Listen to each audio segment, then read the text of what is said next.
Omnipotent means most powerful. So when we say omnipotent God, it means that He is the most powerful God.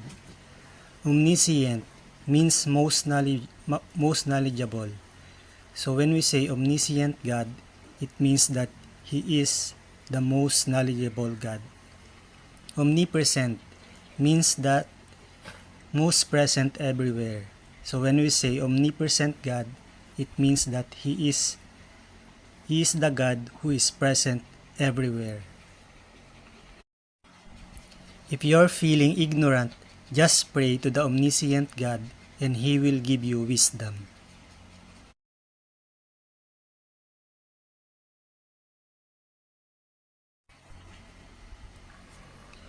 If you're feeling weak, just pray to the omnipotent God and He will give you strength.